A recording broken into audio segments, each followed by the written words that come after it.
2024-এর জুলাই আগস্টের গণ অভ্যুত্থান পরবর্তী আমরা সেই 71-এর পরেও দেখেছি আমাদের মুক্তিযোদ্ধা তাদের সন্তান তাদের মেয়েকে লাঞ্ছিত করা হয়েছিল, তাদের বাড়িঘর দখল করা হয়েছিল। ঠিক একইভাবে 24-এর এই জুলাই আগস্টের গণ অভ্যুত্থানের পর এখন হান্নান মাসুদকে কেন আক্রান্ত করা হবে? কেন আমাদের শহীদ পরিবারের সন্তান তার মেয়েকে পটুয়াখালী কবর জিয়ারত করার মতো একটা স্পর্শকাতর জায়গায় কেন আমাদের মেয়েকে লাঞ্ছিত করে তার ইজ্জতহানি করা হবে? কে করেছে, কারা করেছে, চিহ্নিত করে তাদের গ্রেফতারের ব্যবস্থা করতে হবে।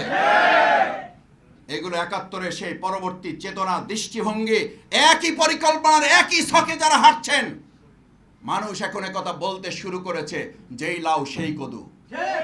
মানুষ এখন কথা বলতে শুরু করেছে 71 সাল পরবর্তী বাংলাদেশের অর্থবহ স্বাধীনতা দেওয়ার পরিবর্তে স্বাধীনতাটাকে ব্যক্তি, দল এবং পরিবারের কুক্ষিগত একটা সম্পত্তিতে আপনারা কেউ কেউ পরিণত করার চেষ্টা করেছিলেন। আজও আমরা লক্ষ্য করছি, শ্রমিক সংগঠনের একজনের বক্তৃতা শুনে তো আমি অবাক হয়েছি। আমি রাস্তারও নিরাপদ চাই, আমি সাদাবাজির নিরাপত্তা চাই। কি অদ্ভুত কথা!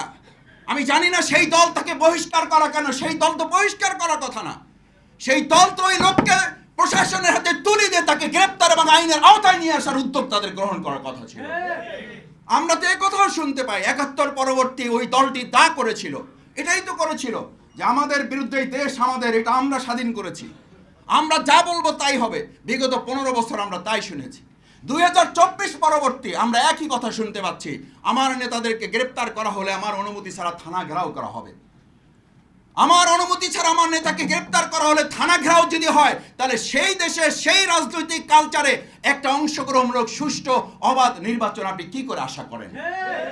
রাষ্ট্রীয় সংস্কার তো পড়ে, আমরা তো রাজনৈতিকভাবে এই সমস্ত দলগুলোর মধ্যে নিজেদের কর্মীদের সংস্কারের ছিটাফোঁটাও এখনো লক্ষ্য করি নাই। বরং সেই চাঁদাবাজি রাজনীতি, সেই দখলদারিত্বের রাজনীতি, সেই থানা ঘেরাওয়ের রাজনীতি, সেই পুলিশ পেটানোর রাজনীতি, সেই আমাদের প্রতিষ্ঠানগুলোকে বিতর্কিত করার রাজনীতি, একের পর এক আমরা কেউ কেউ কোথাও কোথাও চালিয়ে যাচ্ছি।